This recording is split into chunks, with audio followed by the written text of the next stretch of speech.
Should you have a will or a trust in 2023? Which one is better?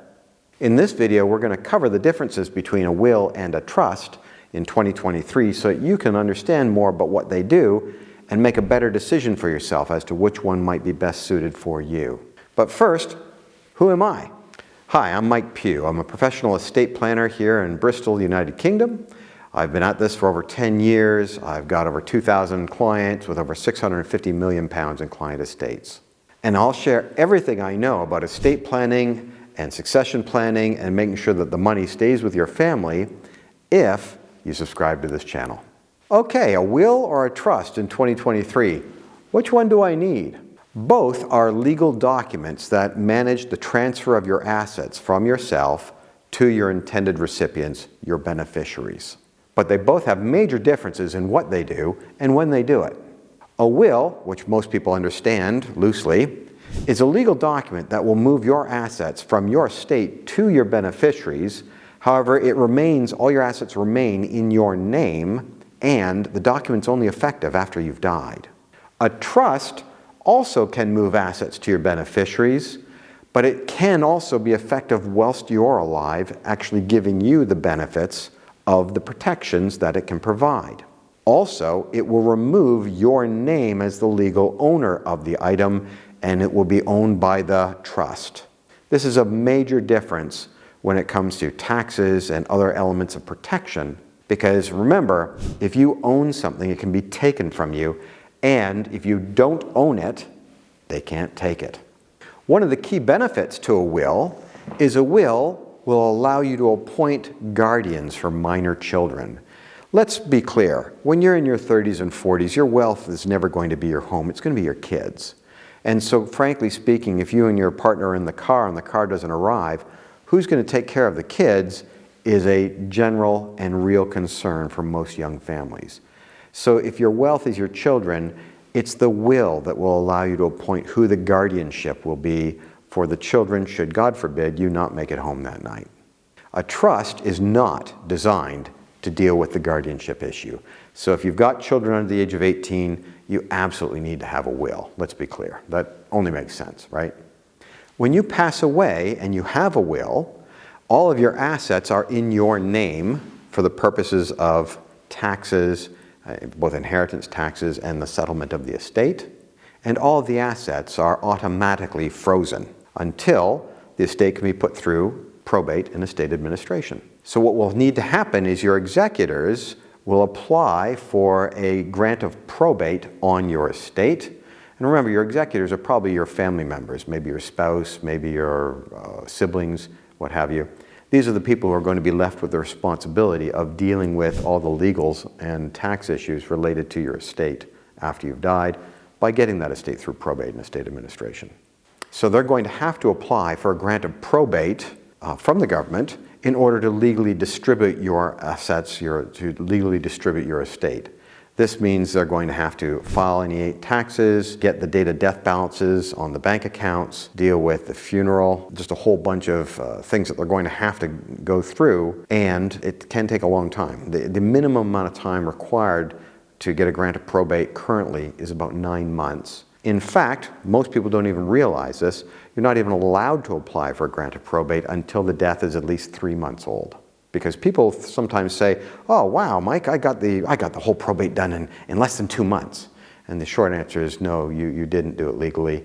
That's an impossibility because you can't even register the death for the grant of probate. So those are some of the things and the aspects of what happens with a will. And it's a very effective document. They're relatively inexpensive. You can have them made quickly, easily, and when you want to change a will, because they're generally inexpensive, it doesn't cost a great deal of money to just have another will drawn. Let's talk about trusts. A lifetime trust in the UK. What is it? What do they do? Well, when you pass away and you've left your assets in a lifetime trust here in the UK, a couple of things that are very different from a will. For example, the estate that's within the trust passes instantaneously to your beneficiaries, literally instantly. Doesn't have to go through probate, doesn't have to go through estate administration. Remember, you don't own this thing that's in the trust owns this idea. And the trust didn't die, you did.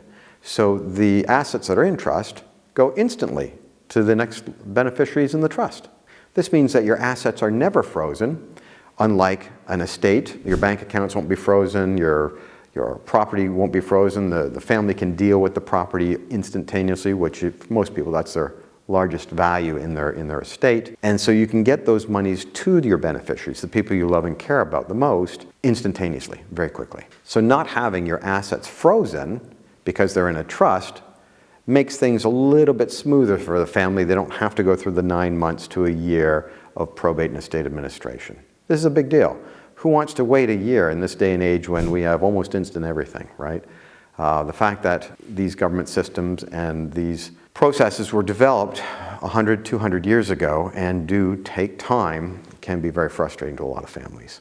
Another thing that a trust does or can do, if done properly and sufficiently in advance of any events, is it can protect your home from care fees. Care fees in the UK are one of the largest predators of value because care, as we all know, is approximately £1,500 a week today. And if it's not £1,500 a week where you are, don't worry, it will be soon. So the idea behind it is that if we can protect that large asset, the single largest asset you own, not only does it go to your beneficiary instantly when you pass, unlike in a will, but during your lifetime, one of the key benefits can be that it can protect your house against the onslaught of care. At £1,500 a week, that's £75,000 a year. A lot of houses won't stand up to that kind of attrition. Another thing trusts can help with is inheritance taxes. Inheritance tax, by definition, is the only voluntary tax in the UK, and at 40%, it's also one of the largest ones. So if you know that your estate's above the inheritance tax thresholds, and therefore you have a tax bill coming, the use of trusts and some tax strategies can absolutely reduce the amount of inheritance tax you have to pay. In many cases, we can go from hundreds of thousands of pounds of tax down to nil, which is quite remarkable. I mean, there are multiple tax strategies available to your estate, so it's important that you speak with a professional estate planner, somebody who's up to speed on the very best ways to structure things. Because we've all paid a lot of taxes in our lives. We've all paid income taxes and capital gains taxes and council taxes and consumption taxes at one level or another, and VAT. And so this idea that at the end of your life, you have to pay away 40% of all the assets that you have already paid taxes on is kind of dear. Another thing trusts can do that wills do not do is they can protect your assets for up to 125 years. In the example whereby maybe your children get a divorce. You've died, you've left everything to Susie and Johnny. Tragically, with the divorce rate being 42%, one of them gets a divorce. And that means Mr. or Mrs. Wrong now walks out the door with half of your life's work. Probably not what parents want. Parents generally want their assets to stay with their kids, and so trusts are often called bloodline planning for that very reason. It's the only thing we have that allows money to stick to blood. It means it doesn't go out the door with Mr. or Mrs. Wrong, it doesn't go out the door in care fees, it doesn't go out the door in inheritance taxes. It stays from you to your children to their children, and so on. They're pretty clever. Another thing that trusts do that wills really do not is they can protect your estate from lawsuits. Maybe through no fault of your own, your children end up in a lawsuit. Maybe somebody didn't like where the fence was put on the boundary line, or whatever. What you don't want to have happen is, for whatever reason, a lawsuit being successful against your child, and now your life's work is up in the financial settlement of that. If you leave your assets in a will, then they enter into the estate of the beneficiary, which is the entire purpose of a will. We're not knocking the will idea, it's absolutely brilliant, except that it doesn't protect against these other future threats. So if you want the money to stick with the family and not get burned up in a lawsuit, or in a divorce, or in care fees, or in inheritance taxes, trusts absolutely can provide those levels of protection. A will sadly doesn't do any of that. But who is a trust really for? Some people say, boy, trusts are only for the really wealthy. And the answer to that question is, not really. I've had clients with estates total value, because it's an ex-council flat that they scraped and clawed to save money for, maybe worth £140,000. Yet that's, for them, that's all they've got. And so the last thing they want to do is have mom or dad going into care at, pick a number, £1,000, £1,500 a week, and seeing that £150,000 estate going up in smoke to those care fees. because they know how hard their folks had to graft to be able to afford to save and put that whole thing together. There's an absolute good use case of putting a trust around that property and protecting it. It's just respectfully small enough that you could lose the whole thing. Trusts are not just for the super wealthy. I've dealt with people who are incredibly wealthy. They use trusts for tax planning. But then at the other end of the spectrum, this care fees business, it means that if you have a house worth £250,000 and you're going to end up in care for 3 years at £75,000 a year, that's pretty much the house done. So you might want to look at what is in your interest. If you've worked 15, 20 years to pay off that mortgage, you might want to think about putting your house into a trust. You might think, gosh, it's just more money. Yeah, it is. But it's not like an insurance premium where you have to pay every month or anything. It's just a one-time purchase, and then it lasts for 125 years. So value for money, absolutely. And I've done a lot of these trusts for people living in ex-council flats as they are trying to make sure that they can hold on to what they've got and that it stays with their children and their grandchildren and future generations. So bottom line, if you're a young couple, you don't have a lot of assets, maybe trusts aren't for you. Clearly, there's not enough use case there. Absolutely get a will. A will is where you're going to designate who your guardians are going to be for your children if the worst thing happens and the two of you are in the car and the car doesn't arrive. Everyone else, if you're over the age of 50 and you've never heard about this trust business, now's the time to start having a clear-eyed conversation with yourself about what good looks like for you and your family. Most people's estates, the vast majority of us, it's 80 to 90% of the value of everything is the home. And because that's the single biggest asset, it makes it the single biggest point of failure.